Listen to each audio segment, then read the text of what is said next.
बिस्मिल्लाहिर्रहमानिर्रहीम। अस्सलाम वालेकुम दोस्तों, मैं हूं फ़हीम अब्बास और मैं आप सबको न्यूज़ कैफ़े में खुश आमदीद कहता हूं। और मैं हूँ ज़हरा रज़ा। अस्सलाम वालेकुम and a very warm welcome. और उम्मीद करते हैं कि आप लोग खैरियत से होंगे और आज वीक का पहला दिन है, तो आप अपने जो दिन की शुरुआत है वो एक अच्छी उम्मीद और अच्छी सोच के साथ कर रहे होंगे। जी हाँ, हफ्ते का पहला दिन है और सर्दियों के भी ये शुरू के दिन है। पाकिस्तान भर में इस वक्त जो है वो सर्दियाँ भरपूर तरीके से शुरू हो चुकी हैं और हम देख रहे हैं कि मुख्तलिफ शहरों में लोगों ने टोपियाँ और गर्म कपड़े जो हैं वो निकाल लिए हैं, जैकेट्स वगैरह निकाल लिए हैं। बच्चे जब छोटे छोटे ज़रा वो उन्होंने वो कैप्स और वो सॉक्स वगैरह वो पहनी होती हैं तो बड़े क्यूट लग रहे होते हैं। तो ये सबसे बेहतरीन तरीका है। मौसम कोई भी बुरा नहीं होता है अगर हमने अपने आप को मौसम के हिसाब से तैयार किया हुआ है, उस तरह से हमने कपड़े पहने हुए हैं, तो आप बर्फानी इलाकों में भी चले जाएंगे तो मौसम आपका कुछ नहीं बिगाड़ेगा। हाँ, अगर हम ये कहें कि नहीं नहीं कुछ नहीं होता यार, इससे क्या होगा, थोड़ी सी सर्दी है, तो फिर हमारी सेहत जो है ख़राब हो सकती है। तो हमें जो है अपनी सेहत को बरकरार रखने के लिए, मौसम का सही मानों में लुत्फ उठाने के लिए हमें मतलब जो भी मौसम के हिसाब से कपड़े हैं वो ज़रूर पहनने चाहिए। आते हैं आज के मौजू की जानिब। आज हम नहायत ही एक अहम मौजू पे बात करने वाले हैं। एक मीडिया का हिस्सा होने के नाते हमारी ये जिम्मेदारी है कि हम इस तरह के मौजूआत पे ज़रूर रोशनी डालें और वो मौजू है बढ़ती हुई महंगाई। पाकिस्तान में महंगाई का जो एक सिलसिला चलता आ रहा है, ये ऐसा नहीं है कि कोई एक ख़ास ऐसा पीरियड हो कि उसी में चीज़ें महंगी होना शुरू हुई। मुसलसल हर हुकूमत में महंगाई बढ़ती गई, कभी थोड़ी सी ज़्यादा कभी कम, और लोगों की क़ुव्वत ख़रीद जो है बहुत ज़्यादा मुतासिर हुई। आज हम महंगाई के हवाले से जिस स्टेज की तरफ बढ़ रहे हैं, यहाँ पे आगे सिर्फ महंगाई की वजह से गुर्बत ही गुर्बत नज़र आ रही है। लोगों की क़ुव्वत ख़रीद जो है तकरीबन ख़त्म होने के करीब रह चुकी है। बिल्कुल। और वही महंगाई तो हमेशा से बढ़ती है, लेकिन हम ये देखते हैं कि साथ साथ दूसरे मुल्कों में जो है वो लोगों की तनख्वाहें भी बढ़ती हैं, जैसे कि आपने बताया कि बाइंग पावर, लेकिन यहाँ पर लोगों की तनख्वाहें नहीं बढ़ रही और साथ साथ बल्कि बेरोज़गारी में इजाफा हो रहा है। जिन लोगों की नौकरियाँ थी उनकी नौकरियाँ जो है उनसे वो छिन गई हैं कोरोना के जो एक सूरत हाल थी, माशी सूरत हाल। तो इस सूरत हाल में जब महंगाई इतनी ज़्यादा होगी तो आवाम क्या करे, किस तरह से वो अपना गुजारा करेगी और किस तरह से वो अपना जो घर है उसको चलाएगी। तो इस सारी सूरत हाल के हवाले से आज हम बात करेंगे। और जी बिल्कुल सही कह रही हैं आप। जो बुनियादी वो जो ज़रूरत की चीज़ें होती हैं ना, अशिया खुर्दनोश जो हैं, इनकी कीमतों में इजाफा नहीं होना चाहिए इस तरह। मतलब कुछ भी करके जो एक गरीब आदमी वो उसे रोटी और कुछ सब्जी वगैरह ये तो वो खा सके, कम से कम जो बुनियादी ज़रूरत की चीज़ें हैं ये उसे आसानी से मिल जानी चाहिए। मगर हमारे यहाँ जब महंगाई होती है तो वो बिल्कुल इस चीज़ के पेश नज़र कि ये कौन सी चीज़ है, हम ये एक गरीब आदमी जो है उसकी पहुंच से भी तो कहीं दूर नहीं हो रही। इस तरह की भी बहुत सारी परेशानियां जो है वो आड़े आ जाती हैं। आज हम इसी हवाले से बात करेंगे। एक छोटा सा वक्फा ले लेते हैं, वक्फे से वापस आते हैं तो हमारे साथ एक बहुत ही ख़ास किस्म के मेहमान होंगे जो इस हवाले से हमें जो है वो आगाह करेंगे। कहीं मत जाइए, अब तक देखते रहिए न्यूज़ कैफ़े, देखते रहिए।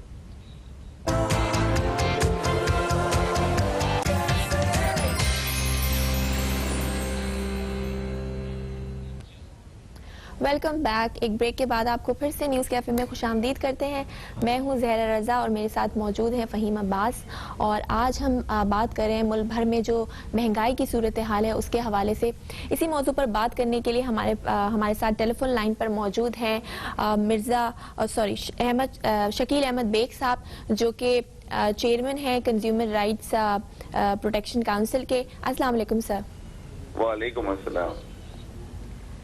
जी अस्सलाम वालेकुम सर, आपको आवाज़ आ रही है मेरी?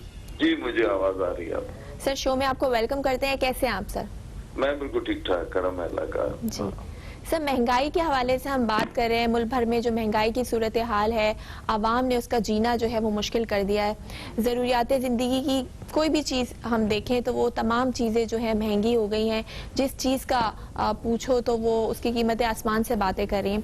सर, तो पाकिस्तान में बुनियादी वजह क्या है, क्यों आखिर इतनी महंगाई हो रही है? जी सबसे पहले तो ज़हरा आपका बहुत शुक्रिया।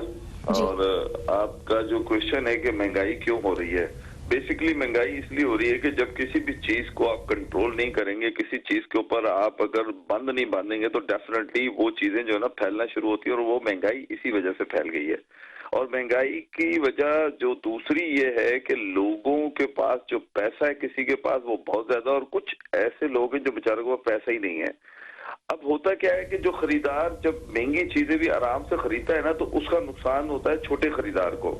इस वक्त आप देखें कि अगर मैं दो तीन चीजों की मोटी मोटी बातें करूं जो खाने पीने की हमारे लिए जो आम, यानी कि एक आम आदमी सोचता है कि चलो यार पैसे नहीं है तो एक अंडा ही लेके बना लूं घर में, कुछ छोटा सा एक अंडे से ही दो बच्चों को अपने निपटा दूंगा, लेकिन वो अंडा भी उसकी खरीद से दूर जा चुका है। अंडा भी इस वक्त जो है ना वो उसको 16 रुपए से लेके 18 रुपए का एक अंडा मिल रहा है। तो ये जबकि इसकी कीमत जो है वो होनी चाहिए 8 रुपए से 9 रुपए होनी चाहिए, इससे ज्यादा इसकी कीमत नहीं होनी चाहिए। लेकिन उसकी कीमत इस वक्त जो है वो, जबकि सरकारी सतह पर जो डजन है, सिंध की बात मैं करूंगा खासकर शहर कराची में, वो 80 रुपए के रेट है। मुर्गी की अगर हम बात करते हैं तो पहले कहा जाता था मुर्गी अमीर लोग खाते हैं, लेकिन अमीरों ने इसलिए छोड़ दी कि जनाब वो हार्ट अटैक करती है, ये करती है, वो करती, बीमारियां लेती है, अमीरों ने मुर्गी खाना छोड़ दी। अब वो गरीब खा रहा था कि सस्ती होगी मुर्गी, 120 रुपए किलो, 140 रुपए किलो। आज मुर्गी को इतने बड़े पर लगे हुए हैं कि मुर्गी इस वक्त तकरीबन 400 रुपए किलो पे बिक रही है। अब आप मुझे बताएं कि ये दो मैंने मोटी मोटी, अब दालों में अगर हम आ जाते हैं, असल में इसमें दो एक फैक्टर ऐसा है कि जो हमारे कंट्रोलर जनरल प्राइजेस है वो एक चीज को कंट्रोल नहीं कर रहे कि जो सरकारी नर्ख जो लिखे जाते हैं वो आम सारिफ को उस चीज पे नहीं मिलती। उसमें कितनी मर्तबा हमें कोफ्त या हमें बड़ा प्रॉब्लम होता है कि जब हम मार्केट पे विजिट कर रहे होते हैं तो हमें पता चलता है कि जनाब ये चीज मिसाल के तौर पे 120 रुपए किलो है, लेकिन उसके अंदर लिखी हुई है 80 रुपए किलो। तो 80 रुपए किलो बिकनी चाहिए, वो 120 रुपए किलो क्यों बिक रही है? क्योंकि आपने एक साल से वो लिस्टों को अपडेट ही नहीं किया। अच्छा, नहीं सर, मगर एक तो वो कीमत है जिस पे चीज मिलती है, ठीक है, और एक वो कीमत है जिस पे चीज मिलनी चाहिए। जिस तरह 550 रुपए में अगर फर्ज करें कि बड़ा गोश्त अगर किलो, अगर वो उसका सरकारी रेट है और बाजार में अगर लेने जाए तो वो 700 रुपए तक जाके मिल रहा होता है। ये सिर्फ गोश्त की बात नहीं है, हर चीज, दूध हो जाए, वो अंडे हो, मक्खन हो, चीनी हो, सब्जी हो, हर चीज की जो एक असल कीमत है वो एक अलग है, जो सिर्फ कागजों की हद तक रह चुकी है। जो अवाम को जिस कीमत पे चीजें मिलती हैं उसकी तो कीमतें आसमान को छू रही हैं। देखें, मेरा इसमें मौकफ यह है कि अगर आपने सरकारी रेट कोई निकाले हैं, चाहे वो इंतहाई कम है, मिसाल के तौर पे इस टाइम बकरे के गोश्त की कीमत निकाली आपने 740 रुपए, इसमें बकरे का गोश्त जो है वो 1250 से 1300 रुपए किलो हर जगह मिल रहा है। आप इसका मतलब है कि वायलेशन हो रही है कंट्रोलर जनरल प्राइजेस, यानी कि कमिश्नर कराची की वो जो लिस्ट है उसका जो इस्तेकाक है वो मजरू किया जा रहा है। अच्छा, मजरू इसलिए किया जा रहा है कि आप उस रेट को कायम नहीं कर पाते। अगर एक तरफ जब मुझे याद है कि एक आ गया कि जनाब हमारे पास इतने असिस्टेंट कमिश्नर्स नहीं है कि हम इसको कंट्रोल कर सके, तो अगर कोरोना के चक्कर में आप दुकानें बंद कर सकते हैं, कोरोना के चक्कर में अगर आप फाइन कर सकते हैं, कोरोना के चक्कर में अगर आप चीजों को कंट्रोल कर सकते हैं, तो बगैर कोरोना के क्यों नहीं इन दुकानदारों को कंट्रोल किया जा सकता?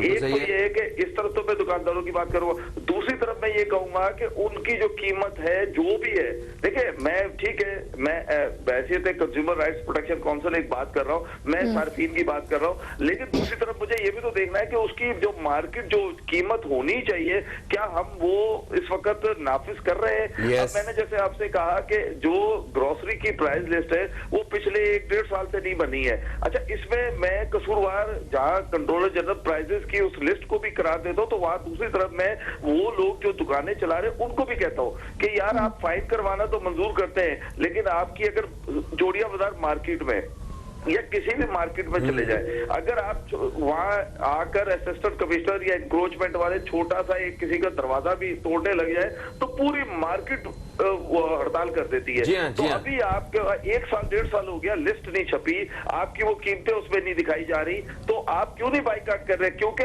आपको एक मौका मिला है बेहतरीन तरीके से सार्फिन को लूटने का। क्योंकि उसके ऊपर आप वो लिस्ट जो है ना, वो तो आप तारीफ को तो दिखाते ही नहीं है, वो तो लिस्ट आप सिर्फ एक चस्पा करके एक तरफ रख देते।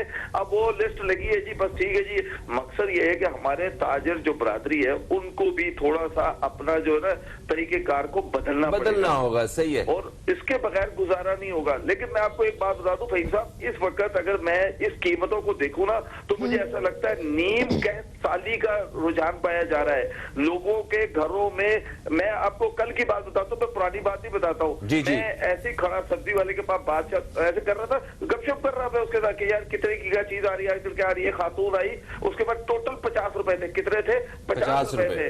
50 रुपए के अंदर वो चाह रही थी कि मैं टमाटर भी खरीद लूं, मैं कोई थोड़ी सी दूसरी चीज ले लूं।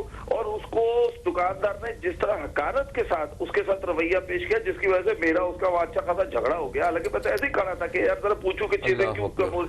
लेकिन आप मुझे सोचे कि जिसकी तनख्वाह मिसाल के तौर पर 10,000 रुपए, वो किराया कहाँ से देगा, वो ये सब्जी कहाँ से पकाएगा। वो 50 रुपए लेकर वो मुट्ठी में हाथ पे ऐसे दबाकर अपने बच्चे के साथ वहां से गई। खुदा की कसम अंदर से दिल रो रहा था कि या अल्लाह तू हम पे रहम कर दे।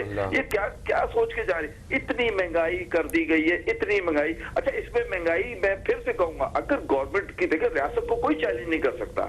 फहीम साहब, किसी का कोई माँ का बाप पैदा नहीं हुआ जो रियासत को चैलेंज कर सके। आप अगर आज चाहो ना, तो ये जो आपकी लिस्ट है इसके ऊपर चीजें आराम से बिकना शुरू हो जाएंगी। सर तो क्या वजह है? क्या ये माफिया है इसके पीछे? क्यों जो गवर्नमेंट लिस्ट जो जारी करती है उसको क्यों फॉलो नहीं करते हैं? क्यों अपनी मर्जी से ये लोग नाजायज मुनाफाखोरी करते हैं और अपनी मर्जी से, अपनी मनमानी से जो है वो चीजें बेचते हैं? क्या वजह है सर कि गवर्नमेंट इसको कंट्रोल नहीं कर पा रही? क्या समझते हैं आप? दोनों तरफ जो है ना, दोनों तरफ इस वक्त मैं समझता हूं कि दोनों तरफ कंट्रोलर जनरल प्राइजेस की तरफ से भी मामला ऐसे हैं कि उन चीजों को रियल रेट पे नहीं लेकर आया जा रहा कि, और दूसरी तरफ अगर हम उनकी अपने ताजर बरादरी और खासकर मैं सबका नहीं कहूंगा, कुछ ऐसे हैं कि जो लूट मार के चक्कर में ही दुकान का दरवाजा शायद खोलते हैं, लेकिन उनको इस चीज का एहसास नहीं होता कि मैं एक छोटी सी बात करूंगा कि मदीना में एक मतलब कहत साली का रुझान पाया जा रहा था। कहत साली शुरू हो गई थी, तो आप यकीन करें कि साहबी रसूल हजरत उस्मान गनी रज़ियल्लाहु तआला अन्हु ने 1000 ऊंट जो है ना वहाँ उस वक्त ताजरों को नहीं दिए, बल्कि लोगों को सदकात कर दिए, खैरात कर दिए। अभी ताजर जो है ना वो जमा कर रहे हैं, वो ये सोच रहे हैं कि यार हम चीनी पे कितना मुनाफा कमा सकते हैं और आटे पे कितना मुनाफा। आप सोचे, मुझे बताया कि कैसे सस्ता होगा। गवर्नमेंट कुछ और रेट देती है। अभी इस वक्त छोटी चक्की पे आटा जो है 70 रुपए किलो बिक रहा है। आप मुझे बताया कि 1 किलो आटे में क्या, जरा आप खुद भी खातून है, मुझे बताया क्या 1 किलो आटे में कितने लोग रोटी पका लेंगे? कितनी उनकी रोटी घर की पक जाएगी? ज्यादा 4, ज्यादा 6। आप मुझे बताएं 70 रुपए के अगर 1 किलो आटे में आपने रोटी पकानी है तो खुदा के बंदो कैसे पूरा करोगे? मैं अगर सुई गैस की बात करूं तो वो उसकी कीमतें बढ़ी, यानी कि सारे। अच्छा सर, कीमतों भी सर शकील साहब देखें, अगर हम बात कर रहे हैं ना कि कीमतें वो बहुत बढ़ चुकी हैं, बढ़ रही हैं, अवाम की पहुंच से बाहर हो रही हैं, कुव्वत खरीद से बाहर हो रही हैं, किसी भी चीज की कीमत हो, वो चाहे वो मतलब कोई खाने की चीज हो या कोई बिजली हो या गैस हो, कुछ भी हो। अच्छा, जो रेट लिस्ट वगैरह जो जारी की जाती है जिसका आप जिक्र कर रहे थे सर, जो दुकानदार है वो कहता है कि जो रेट वहां पे दिया गया वो तो मुझे वाला ही नहीं खाता है, ना मुझे उस रेट पे चीज मिलती है उस रेट के हिसाब से, ना मैं उस रेट के हिसाब से बेच सकता हूं। अगर मिल जाए तो मुझे उसमें मुनाफा नहीं मिलता है। तो मतलब इसका मतलब है कि जो रेट लिस्ट बनाई जाती है वो बिल्कुल ठीक नहीं होती है अगर दुकानदार सच्चे हैं तो। अगर फहीम साहब, अगर रेट लिस्ट बनती है ना तो वो तब बनती है जब इनके होलसेलर के नुमाइंदे और रिटेलर के नुमाइंदे उस मीटिंग में बैठे हुए होते हैं। अगर बनती है, पहली तो मैं जैसे कह रहा हूं कि पिछले 1 साल से रेट लिस्ट नहीं बनी है। अगर बनती है तो उस टाइम इनके नुमाइंदों के बगैर रेट लिस्ट नहीं बनती।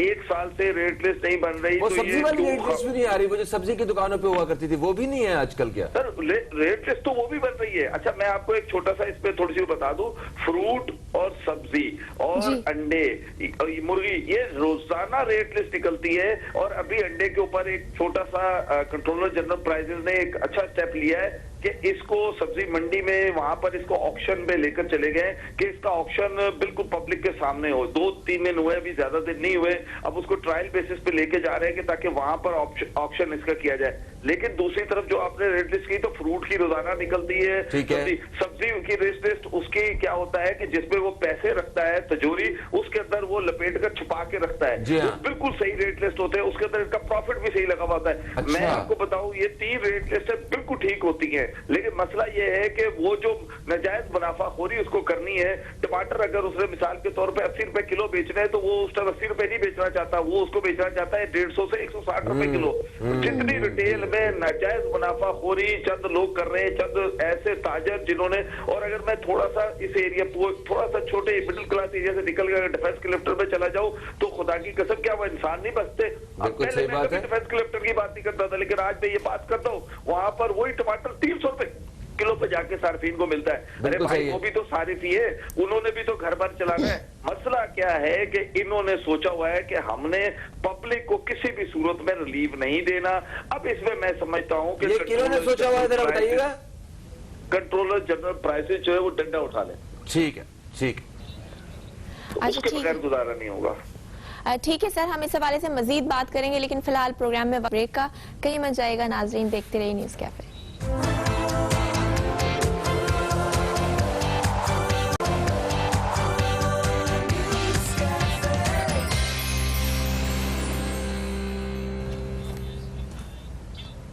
एक वक्फे के बाद आप सब दोस्तों को फिर से हम खुश आमदीद कहते हैं न्यूज कैफे में। न्यूज कैफे में प्रोग्राम के हिस्से में बात कर रहे हैं महंगाई के हवाले से कि ये बढ़ती हुई महंगाई को काबू करने का कोई तो तरीका होगा।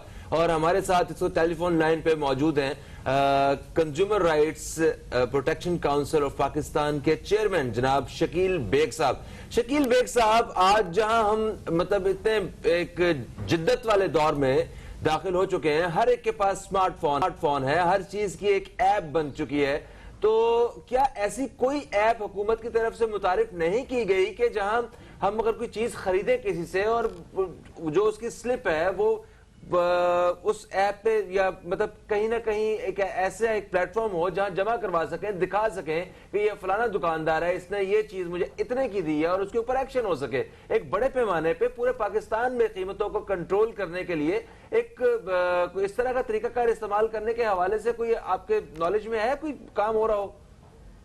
जी फहीम साहब, बिल्कुल है। उनका कंट्रोलर जनरल कराची जो है उनकी बकायदा एक ऐप है। इसके अलावा इस वक्त वजीर आजम पाकिस्तान की जो ऐप है उसमें सबसे ज्यादा लोगों की जो शिकायत जाती है वो सिर्फ कीमतों के ऊपर ही जाती है, और फिर उसके बाद वो घूमकर दोबारा, आप अंदाजा करें ये कितना बड़ा अलमिया है कि एक टमाटर की शिकायत वजीर आजम को जाती है, वजीर आजम से फिर चीफ सेक्रेटरी सिंध को आती है, चीफ सेक्रेटरी से फिर वो कमिश्नर कराची को आती है, या जो भी हैदराबाद कमिश्नर हो या सक्कर हो कोई भी हो, या पंजाब के किसी इलाके, फिर वहां आती है, फिर वो टमाटर के लिए असिस्टेंट कमिश्नर के पास आती है, फिर वो असिस्टेंट कमिश्नर उस दुकानदार के पास जाता है। ये कितना बड़ा अलमिया है कि ये तो छोटे लेवल पे इस मसले को हल होना चाहिए कि ना कि कंज्यूमर बेचारा वो इतने बड़े लेवल पे जाके शिकायत कर रहा है कि जी टमाटर महंगे मिल रहे हैं, अदरक महंगा मिल रहा है, और मैंने कोई नहीं पड़ रहा सर। तो सर कोई फर्क क्या पड़ता है? उस टाइम आप जाते हैं टेम्परेरी जाके उसको क्रैक डाउन करते हैं। जब तक इसको जिस तरह आप इस वक्त कोरोना को कंट्रोल करने के लिए एसओपी पे अमल कराते हैं, जब तक इस तरह की एसओपी बनाकर दुकानदारों को नहीं देंगे, उसके ऊपर अमल नहीं कराएंगे, जब तक ये कीमतें कंट्रोल नहीं हो सकती। क्योंकि हम सिविलाइज्ड लोग नहीं है ना, सारे से वो भी जाके पैसे लेके खड़ा हो जाता है कि जो महंगी चीज होती खरीदता है, उसको भी चाहिए कि अगर कोई चीज महंगी हो रही है तो उसका इस्तेमाल थोड़ा कम कर दे। अभी इस टाइम लोगों ने चूंकि सर्दियां हैं अदरक का इस्तेमाल बढ़ाया हुआ है। अदरक देखें यहाँ पर, और जिस मुल्क की हमेशा हमारे यहाँ मिसाल दी जाती है, वो देखो जी फलानी चीज तो इतनी महंगी उधर होगी इधर भी है, तो भाई अदरक जो है आपके बराबर वाले मुल्क में 50 से 60 रुपए किलो बिक रही है, आप क्या क्यों 600 रुपए से 1000 रुपए किलो बिक रही है? आप उसे कंट्रोल क्यों नहीं करते? आपका टमाटर क्यों अभी तक जो है ना 120 रुपए 150 रुपए पे रुका हुआ है? मसला क्या, कंट्रोल नहीं है। कंट्रोल्ड हो, इसको डंडा चलने देखे। मैं आपको बताऊं, सही बात यह है कि बुरी बात है, गैर अखलाकी बात है, कौम डंडे की बन गई है। डंडे से कोरोना कंट्रोल होता है, हम खुद कोई एसओपी पे अमल नहीं करते, हमारे घरों में प्यारे मर जाते। इसी तरीके से जब तक कंज्यूमर खुद खड़ा नहीं होगा, एक छोटी सी ऑस्ट्रेलिया में पेनी हल्के पैसे बड़े थे, उसके ऊपर उन्होंने अंडा खाना बंद कर दिया था। दूध खरीदना बंद कर दिया था। उन्होंने दूध रोडों पे गिराना रोडों पे गिराया, क्योंकि दूध की एक उम्र होती है, कम होती है, वो खराब हो जाता है, उसकी एज कम है। लेकिन फिर उसके बाद वो दोबारा उस पे आए कि चलो जी ठीक है, हम उसी रेट पे बेचेंगे, खुदा के वास्ते खरीदो। अब मसला क्या है कि कंज्यूमर बहुत बढ़ गया है, हर तरह की चीज यहाँ बिक जाती है। आपके यहाँ अब इस वक्त मैं आपको बताऊं, कीमतों को कंट्रोल करने के चक्कर में इस वक्त एनालॉग टाइप की एक कोई चीज आ गई है, जो चीज की जगह पे डाली जा रही है। सही। अच्छा सर, हुकूमत की जानिब से ये चीजों को कंट्रोल करने के लिए एक टाइगर फोर्स भी तश्कील दी गई थी, तो उसका क्या किरदार है? वो क्या कोई काम कर रही है? कोई इसमें बेहतरी आ रही है? हमें तो नजर कुछ नहीं आ रहा, कितनी इनस्टेबिलिटी हो रही है, चीजें वही महंगी की महंगी हो रही है।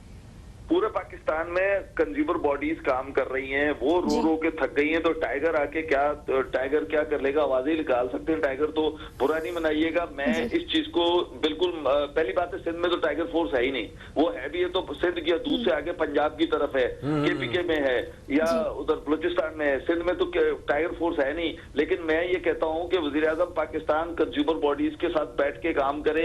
वज़ीर-ए-आज़म पाकिस्तान के नीचे जो फौज इतनी बड़ी बैठी है, जो माशाल्लाह वजारत से लेकर वो इस पे काम करें, ब्यूरोक्रेसी इसके ऊपर काम करें। और ये कोई इतना मुश्किल काम है नहीं, इसको सिर्फ इम्प्लीमेंट कराना है। जो भी सरकारी रेट है आपको इसको इम्प्लीमेंट कराना है, आप इम्प्लीमेंट करवाएं।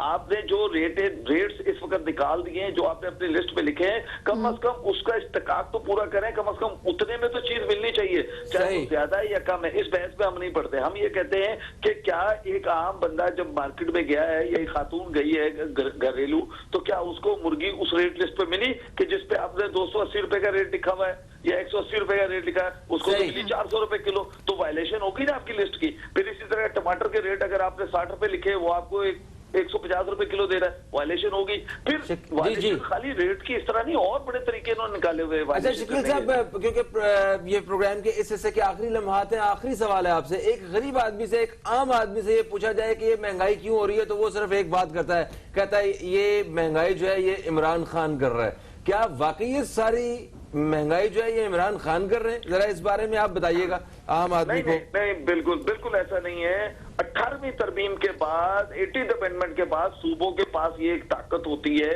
कि उस चीज को कंट्रोल करना, उस चीज को उस नर्ख में बिकवाना।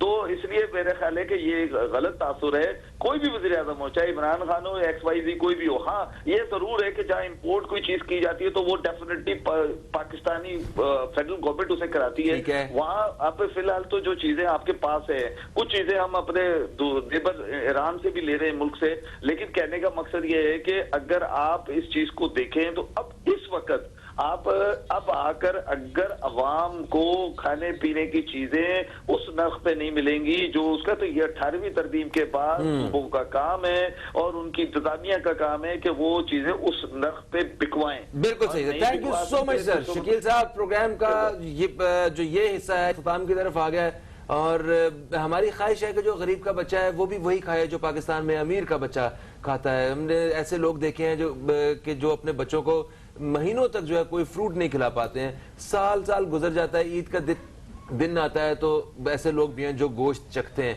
ऐसे हालात नहीं होने चाहिए। हुकूमतों को जो है महंगाई के हवाले जरा संजीदा होकर काम करने की जरूरत है। एक वक्फे की तरफ बढ़ेंगे, वक्फे से वापस आएंगे तो एक बहुत ही अहम मौजू पे हमें बात करना है। कहीं मत जाइए, अब तक देखते रहिए न्यूज़ कैफे, देखते रहिए।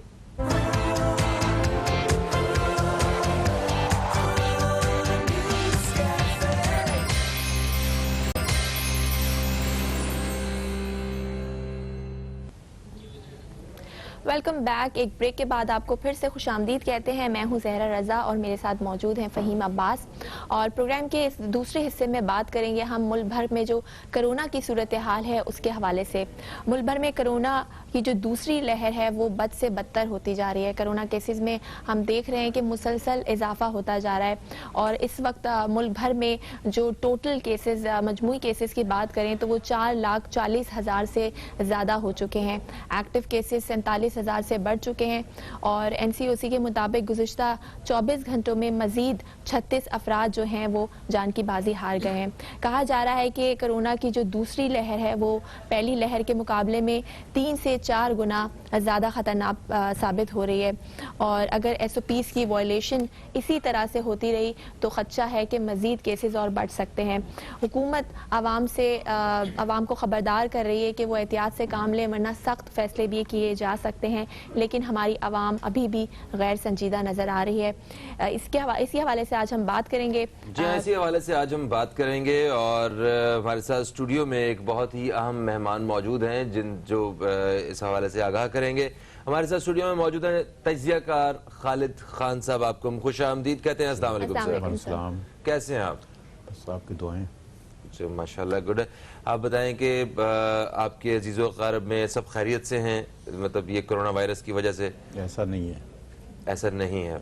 ये सूरत हाल कुछ ऐसी है, हर शख्स वो उसे कहीं ना कहीं वो उसके जानने वालों में से या उसके रिश्तेदारों में से या किसी के घर में कोई ना कोई कोरोना वायरस का एक पेशेंट मौजूद है।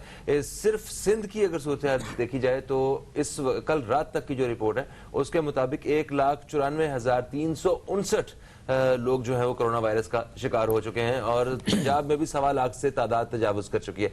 मुझे बताइए कि इसकी रोकथाम किस तरह मुमकिन है? क्या मास्क काफ़ी है? ये मास्क का इस्तेमाल काफ़ी है? बिस्मिल्लाहिर्रहमानिर्रहीम। शुक्रिया फ़हीम भाई। असल में बात यह है कि मास्क और एहतियाती तदाबीर तो सेकंड मरहले में आ रही है। इस कौम को ये समझाना है कि ये कोरोना एक हकीकत है और मौजूद है। यानी अभी इस टाइम तो ज़रूरत इस चीज़ की है ना कि लोगों को ये बताना है कि कोरोना एक हकीकत है और ये एक ख़तरनाक चीज़ है।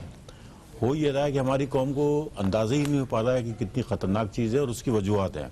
अच्छा, उसकी वजूहत एक ये हैं कि पहले जब कोरोना हुआ था तो वफाकी गवर्नमेंट की तरफ से जो नक्शे खींचे गए थे और अपोजिशन की तरफ से जो खींचे गए थे वो बिल्कुल मुख्तलिफ थे। ठीक है ना। उससे लोगों में एतमाद हुआ, एतमाद ख़त्म हुआ, यानी वो एक फ़ज़ा बनी। जी। अब सूरत हाल बिल्कुल उल्टी हो गई है।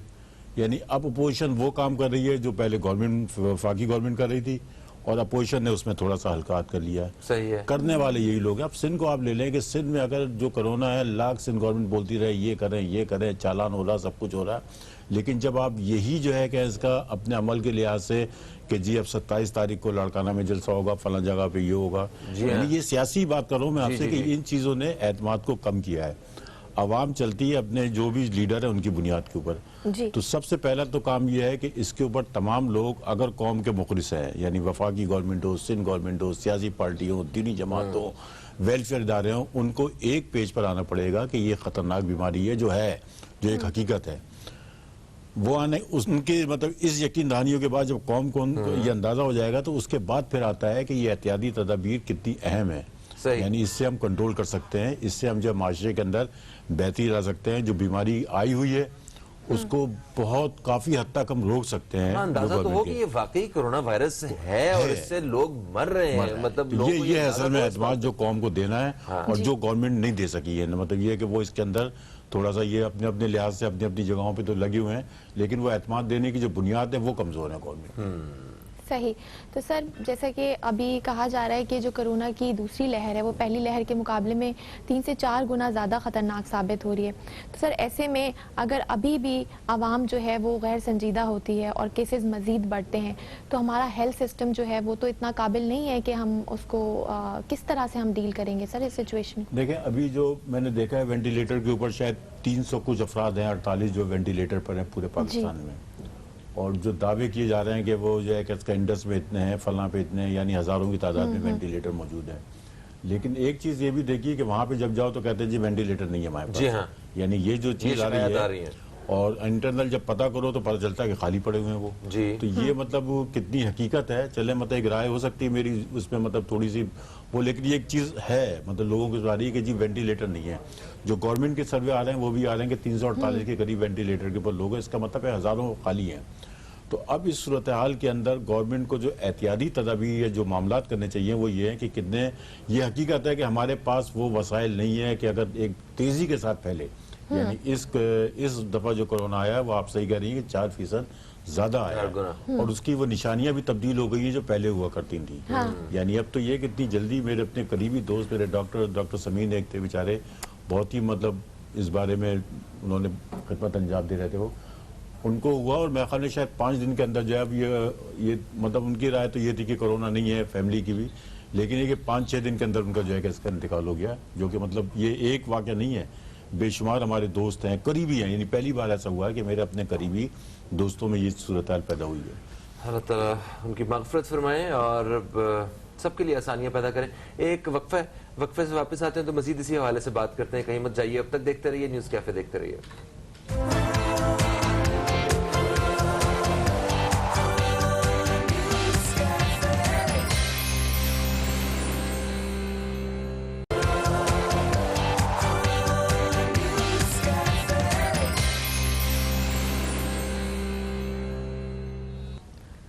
Welcome back. एक ब्रेक के बाद आपको फिर से खुशामदीद कहते हैं और इस वक्त बात कर रहे हैं हम कोरोना वायरस की जो मुल्क भर में सूरत हाल है उसके हवाले से। स्टूडियो में हमारे साथ इस मौजू पर बात करने के लिए जो गेस्ट मौजूद हैं वो हैं खालिद खान साहब, जो कि तज्ज़ियाकार हैं, उनसे हम सवालात कर रहे हैं। सर, कोरोना वायरस की अगर बात करें तो इस वक्त पूरी दुनिया ही इसकी लपेट में है, लेकिन दूसरे ममालिक में एटलीस्ट लोग जो हैं वो अपनी जिम्मेदारी का एहसास कर रहे हैं, सोशल डिस्टेंसिंग का ख्याल रख रहे हैं, पब्लिक प्लेसेस पे मास्क पहने हुए नजर आते हैं, सारी SOPs फॉलो कर रहे हैं। जबकि पाकिस्तान में इसके बरक्स कुछ सूरत हाल नजर आ रही है। जो पब्लिक प्लेसेस हैं उसमें काफ़ी रश है और वहाँ पर लोग मास्क तक नहीं पहन रहे, जो कि एक बेसिक सबसे ज़्यादा, क्योंकि मास्क तो आपको सबसे पहले पहनना है ना, तो मास्क पहने में नजर नहीं आ रहे हैं। तो कि क्या सर, पहले जब कोरोना की पहली लहर थी तो हमने देखा लोगों में एक डर था और केसेस इतने ज़्यादा नहीं थे, लेकिन अब केसेस ज़्यादा हैं, लोगों का डर ख़त्म हो गया। ये बात सही है कि मतलब बाहर के देखें, बाहर के ममालिक में एक तो एजुकेशन का मसला है, फिर ये कि वहाँ की गवर्नमेंट और उनकी एक पॉलिसी है यानी उनकी जो पॉलिसियाँ मुख्तलिफ नहीं है। अच्छा, उनके अंदर ये है कि मालूमात है, वो इस चीज़ को जानते हैं। अच्छा, फिर वहाँ पे देखें ना, हमारे इधर सबसे बड़ा मसला ये है कि जो हमारी गरीब बस्तियाँ हैं वहाँ पे अमवात भी कम हो रही हैं और लापरवाह भी वही लोग ज़्यादा हैं, यानी उनके अंदर भी लापरवाही बहुत है। तो उनके अंदर वो अभी नहीं आ सका है कि जी कोरोना कोई बहुत ख़तरनाक चीज़ है। आप वो टेस्ट भी नहीं करवा रहे। अच्छा, वो टेस्ट भी नहीं करा रहे हैं। अगर टेस्ट कराएं तो भी शायद कोई सामने आए कि क्या सूरत हाल है। तो अब इस सूरत हाल के अंदर, पाकिस्तान के अंदर तो ये सूरत हाल है।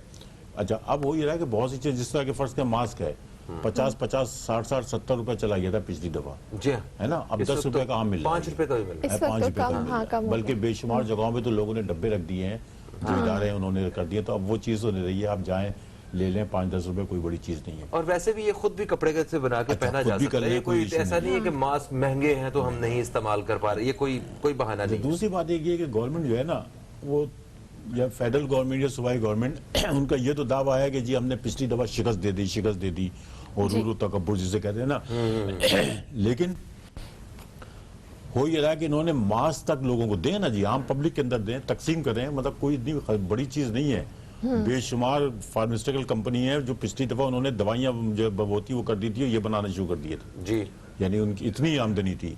तो अब मैं समझता हूँ कि सबसे पहले तो ये कि लोगों को शऊर भी देना है और एक पॉलिसी होनी चाहिए कि ये खतरनाक चीज़ है और इसको जब तक आप लोगों में मुंतकिल नहीं कर पाएंगे कि ये खतरनाक है, और मैं समझता हूँ कि शायद ये चीज़ अब पैदा हो रही है, लोगों में खौफ आ रहा है, ऐसा नहीं कि नहीं आ रहा है। मगर सर कल तो नजर नहीं आया, कल जलसा हुआ है और आगे के प्लान्स भी हैं वहां पे। जब लोगों के इतने बड़े बड़े हुजूम, हम किसी खानदान की शादी देख लें, किसी सियासी पार्टी का इज्तिमा देख लें, किसी मजहबी जमात का इज्तिमा देख लें, वहां पे अगर लोगों के अंदर शऊर उस हिसाब से जो आप बात कर रहे हैं आ रहा है तो 20% लोगों ने मास्क लगाया, ठीक है, मगर ऐसा कुछ नहीं है। जब जिसने मास्क लगाया होता है बाकी लोगों को देख के वो भी नीचे कर लेते हैं। असल में एक और चीज है, यानी एतमाद की बात है ना, जलसा हो रहा है लाहौर के अंदर, जलसा हो रहा है पेशावर में, कोयटा में, उससे पहले आ जाता जी कोरोना फैल रहा है, यहाँ फैल रहा है, यानी गवर्नमेंट अपना सियासी गेम शुरू कर देती है। अच्छा, आप कहते हैं ये सियासी गेम है? ये नहीं, मैं जो बात कर रहा हूँ ना, यानी अदम एतमाद जो लोगों का होता है, अच्छा, वो चीज बताया जाता है लोगों को बताया जाता है, कहने को वो चीज मौजूद है, वो चीज पेशावर में भी है, वो गोजरावाला में भी है, वो सब जगह है। लेकिन जिस तेजी के साथ बताया जाता है कि जी लाहौर के अंदर बहुत हो गया और 8 जगह लॉकडाउन कर दिया, उससे क्या है कि एक एतमाद भी खत्म हो रहा है। इस बारे में गवर्नमेंट जो है सियासत नहीं खेले, और ये हकीकत है कि इन जलसों से, इन जुलूसों से, इन इज्तिमात से, इन शादी के प्रोग्राम से कोरोना फैलेगा, नहीं रुक सकता। एक चीज़ जो अहम है वो ये है कि आप उसकी एहतियाती तदाबीर करें, वो मुझे अभी तक कौम के अंदर नजर बिल्कुल नहीं आ रही है। सर, तो ये तो जलसे जुलूस हो रहे हैं, ये इसी वजह से तो आवाम का जो डर खत्म हो गया, क्योंकि इतने सारे लोग उसमें आते हैं और वो मास्क भी नहीं पहने हुए होते, और हुकूमत ने इंडोर शादी हॉल्स पे पाबंदी लगाई, तो लोग आउटडोर शादियां कर रहे हैं, लोग भरे हुए उसमें। अच्छा, फिर दूसरे ये कि कल ही आपने देखा होगा लाहौर में जो जलसा हुआ है, यानी ऐसा लग रहा था जैसे कि वेंटिलेटर से उठ के आया हो साद रफीक, जिस तरीके से जो है ना सांस रहा था, जिस तरीके से, मतलब ये कि खौफ आ रहा था उसको देख के। और उसमें जो है मरियम जो है उनकी जो मीडिया की वो कान के अंदर उसके कर रही, तो अभी उठी है वो भी जो है कि इसका कोरोना से पिछले उसमें जो है, तो ये वो चीजें हैं। अच्छा, फिर उसको अच्छा, ये जितने भी दूसरे कायदीन हैं, मतलब जो अपोजिशन में हैं, जो सियासी कायदीन, इनको भी जो जिम्मेदारी लेनी चाहिए वो नजर नहीं आ रही है, इस बारे में क्या कहते हैं आप? असल में बात यह है कि जितने भी जिम्मेदार हैं उनको किसी न किसी अंदाज से कोरोना हो भी गया है। यानी आप देखें जो जितने भी मिनिस्टर हैं या जो हैं, उनमें से तकरीबन अच्छे खासे लोग मतलब ये कि आइसोलेट हो चुके हैं, उनको बीमारी हो चुकी है, लेकिन वो एक ऐसा सियासी गेम चल रहा है कि उसके अंदर बस वो लग गए हैं कि कौम को हो रहा होता रहे, हम जो है कि इसका वो बेहतरीन किस्म का मास्क पहने होंगे, वो ये नहीं पहने होंगे जो आम लोग पहनते हैं। और सर, ये जो पॉलिटिशियंस हैं, अगर इनको कोरोना होता भी है तो इनके लिए तो फैसिलिटीज अलग है ना, लेकिन आम आवाम अगर किसी को कोरोना हो जाए तो वो तो घर में क्वारंटीन भी नहीं हो सकता। ऐसे ही 15 दिन के लिए चले जाते होंगे, पता नहीं चलता हमें। बात ये ना कि इनके लिए तो कोई मसला नहीं, लेकिन आम शहरी जो है उसके लिए इतनी खतरनाक लम्हा आ गया ये कि इसके अंदर अगर कोरोना के जब आप तकरीरें कर रहे हैं, प्रोग्राम कर रहे हैं, तो कोरोना के खिलाफ भी नहीं बोलेंगे फिर आप, इसलिए कि कोरोना के खिलाफ बोलने से मुराद ये है कि आप अपने जलसे जुलूस खत्म करें।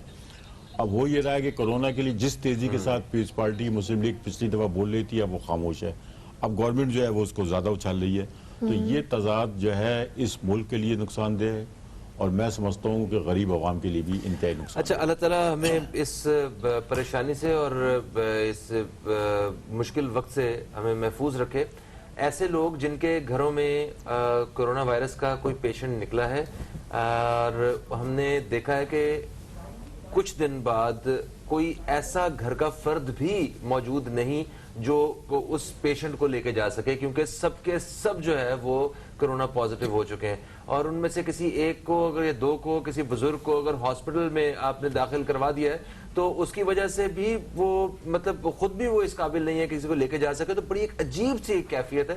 तो अपने आप को महफूज और बचा के रखना, एहतियात करना ही सबसे बेहतरीन इलाज है। खालिद साहब, थैंक यू सो मच, आप तशरीफ लाए और इस हवाले से एक बेहतरीन गुफ्तगू रही। दोस्तों, एक वक्फे की तरफ बढ़ रहे हैं हम लोग, वक्फे से वापस आएंगे तो हमारे साथ एक और मेहमान मौजूद होंगे और इसी मौजू के हवाले से मजीद बात उनसे भी करेंगे। कहीं मत जाइए, अब तक देखते रहिए न्यूज़ कैफे, देखते रहिए। जी दोस्तों, एक वक्फे के बाद आपको फिर से खुश आमदीद कहते हैं न्यूज़ कैफे में, और न्यूज़ कैफे में हम बात कर रहे हैं कोरोना वायरस की हालिया लहर से बिगड़ती हुई सूरत हाल के हवाले से। स्टूडियो में हमारे साथ मेहमान मौजूद हैं जिन्होंने हमें अभी भी ज्वाइन किया। नदीम मौलवी साहब, आप एक तजियाकार हैं, आपको खुश आमदीद कहते हैं। अस्सलाम वालेकुम जी। वालेकुम अस्सलाम फ़हीम, कैसे हैं आप? ठीक ठाक? अल्लाह का शुक्र, आप कैसे हैं? सब अल्लाह का करम है जी। और करम ही रहे अल्लाह का पाकिस्तान, बिल्कुल करम रहे। बिल्कुल सही कहा सर, जो सिचुएशन आजकल चल रही है, बड़े सब लोग परेशान हैं, स्ट्रेस में हैं, इमोशनली डिस्टर्ब हैं, क्योंकि अगर किसी के घर में किसी को कोरोना हो जाता है तो वो शख्स तो खुद स्ट्रेस में चला जाता है, जो बाकी फैमिली मेम्बर्स हैं वो भी बहुत ज़्यादा स्ट्रेस ले रहे हैं। तो सर, ऐसे में हम एक दूसरे को इमोशनली कैसे सपोर्ट कर सकते हैं?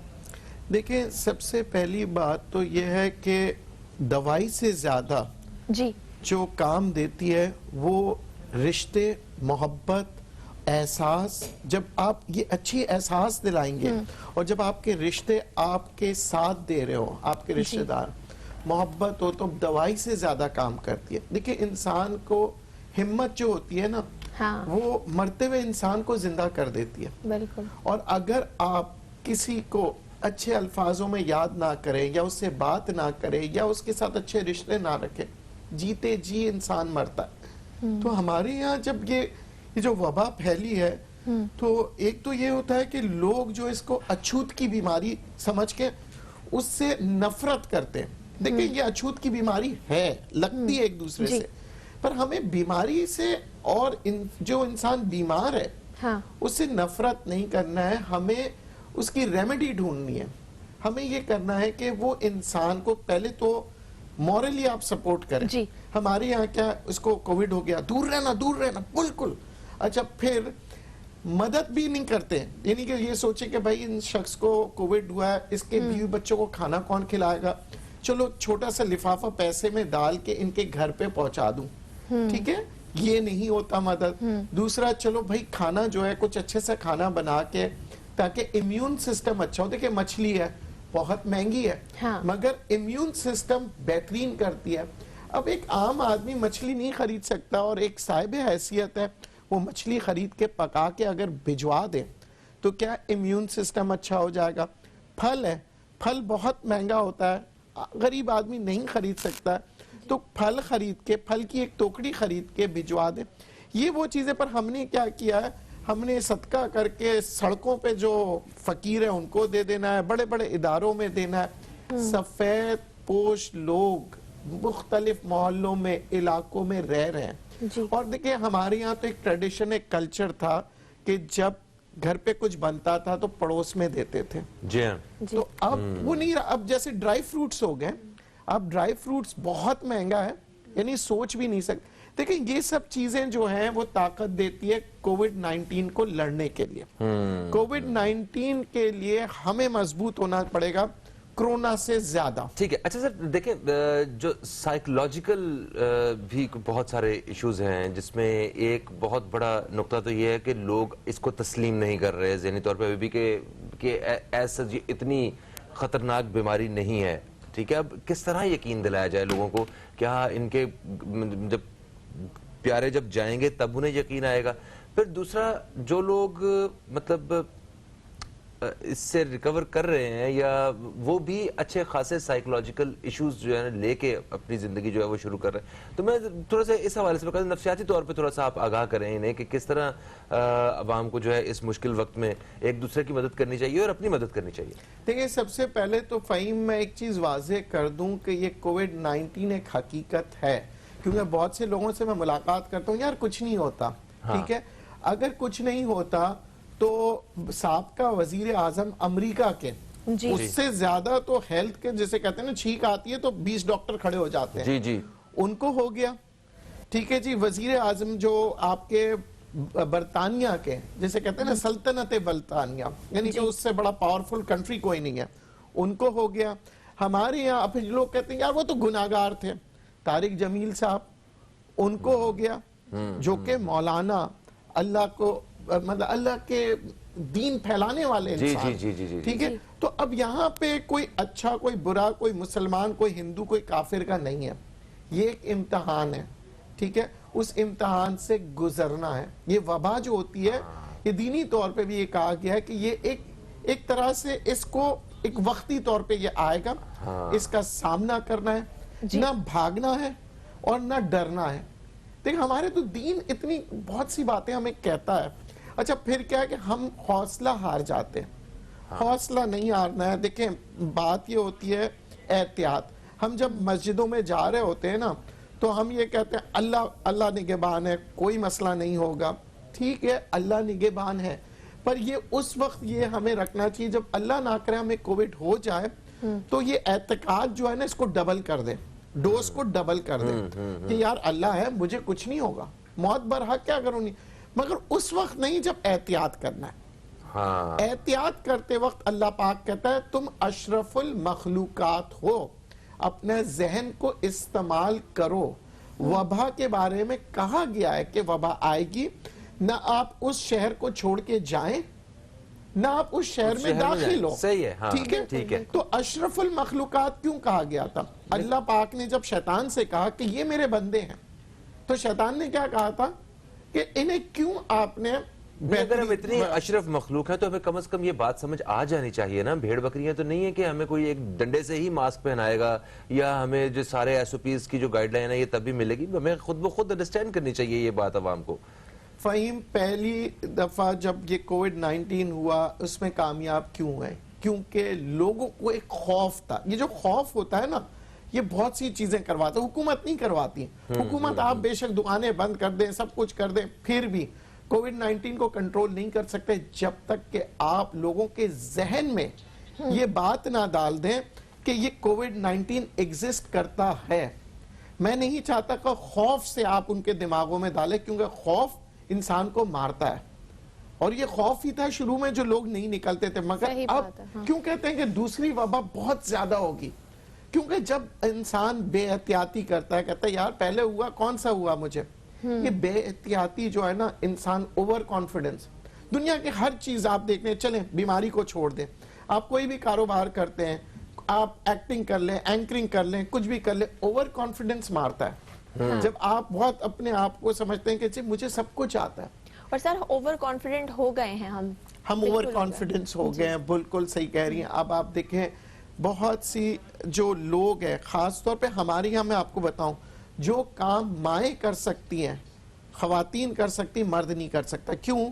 क्योंकि जब एक औरत कहेगी ना आप बाहर नहीं जाओ, कोविड-19 है, जब वो बच्चे को कहेगी, क्योंकि हमारे यहाँ घरों में घर चलाती हैं खवातीन, अब जब औरत खुद कहेगी चलो चलो कहीं चलते हैं यार, बहुत बोरियत हो गई है, अच्छा, सही। तो यहाँ पे मैं अपनी बहनों को, अपनी माओ को कहूंगा कि अब ये जो इसका जो जंग का लड़ना है ना, इसका हथियार आपके पास है। मगर सर देखिए, घरों में बच्चे बंद हो चुके, ठीक है, खवातीन भी घरों से महीनों महीनों बाहर नहीं निकली हैं, तो उन्हें भी कम से कम अपने आप को नॉर्मल रखने के लिए घर से बाहर तो निकलना ही है। मगर वो जिस तरह वजीर आज़म साहब ने कहा कि हम कोरोना वायरस से के साथ जिंदगी गुजारनी है हमें, ठीक है, तो उसके साथ जिंदगी गुजारने मतलब है कि मतलब वो एग्जिस्ट करता है, हमें इस चीज को तस्लीम करें, और जो गाइडलाइन है, जो एहतियाती तदाबीर है, उन पे अमल करते हुए हम बाहर जाएं तो क्या फर्क पड़ता है? नहीं, बिल्कुल, मैं कोविड-19 जब से हुआ है मैं लॉकडाउन के खिलाफ हूँ, मगर उसके बाद मैंने मुख्तलिफ प्रोग्रामों में कहा, मैंने कहा देखें जैसे मोटरसाइकिल चलाते हैं ना, हेलमेट लाजमी है। लोग कहते हैं हेलमेट की क्या जरूरत है, कौन सा मैं मर रहा हूं, पर आप जाके कभी जिना अस्पताल में देखें, 90% जो लोग इस वक्त कोमा में है ना, वो मोटरसाइकिलों पे जो एक्सीडेंट हुए हैं जिन्होंने हेलमेट ना पहना। अब ये क्या होता है कि हम जब तक अल्लाह ना करे हम पे नहीं गुजरती, हम मानते नहीं है। अब हर चीज के SOPs है, मोटरसाइकिल चला रहे हैं आप, वो गाड़ी का सीट बेल्ट, हवाई जहाज में आप जाते हैं तब उसके वो कहते हैं ना कि जी टेक ऑफ कर रहा है, आप सीट बेल्ट बांधे। दुनिया में हर चीज ये आहिस्ते आहिस्ते हमें एक जिंदगी का मामूल का हिस्सा बना के जिंदा रहना है।